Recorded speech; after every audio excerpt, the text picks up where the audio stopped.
Alright, these are the items you're going to need to complete a compression test on the Acura CL.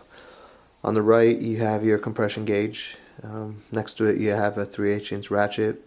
Then you have a 16mm socket, and that's to take out your spark plug. A 10" extension, and you have your size 6 Allen wrench. Alright, next thing you want to do is take your two covers off, the top engine cover and the one that covers the spark plug wires a little bit. We're just going to do one test here. We're going to take the number 5 cylinder, get our size 6 Allen wrench, put it in there, turn the bolt, work it out. It shouldn't be in there that tight.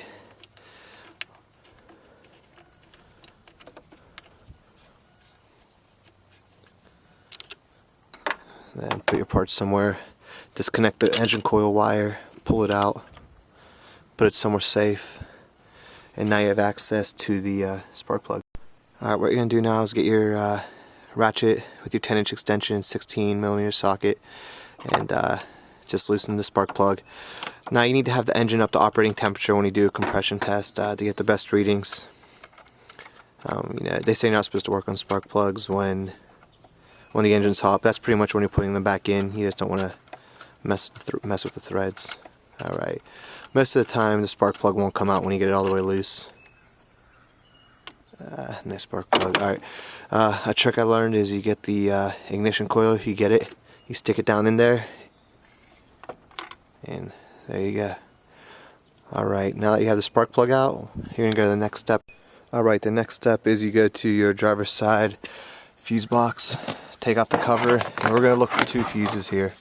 We're going to look for the top one, the number 11, the ignition coil, and the bottom one, the fuel pump. You're going to want to pull those two.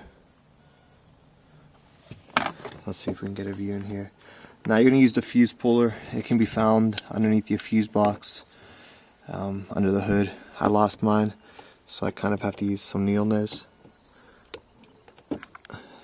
They're both 15-amp fuses, so you shouldn't have a problem replacing them. Alright, and once you remove these, next thing you're going to do is go under the hood and thread in your compression gauge. Alright, next thing you want to do here is just get your compression kit. It's a pretty firm rubber hose, so you shouldn't have a problem screwing it in. You're just going to screw it in as hard as you can by hand. Alright. Alright, once you get it in tight, you just want to make sure it's going to look like that. Have your gauge facing out. And what you're going to do is get in the car and give it a crank for about 5 to 10 seconds. Alright, we're in the car. What we're going to do is just crank it over like we're starting it and hold it there for about 5 or 10 seconds.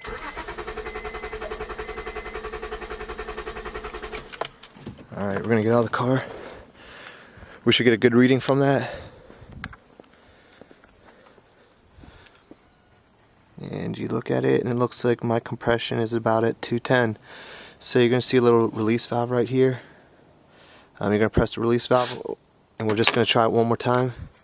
Try and make sure we have an accurate reading.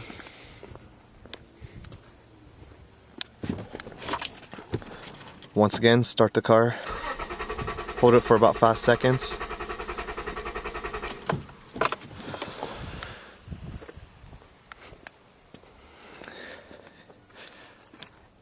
And we're going to get out, and it looks like it's about at 210 again. So we know that cylinder number 5 is giving us about 210, a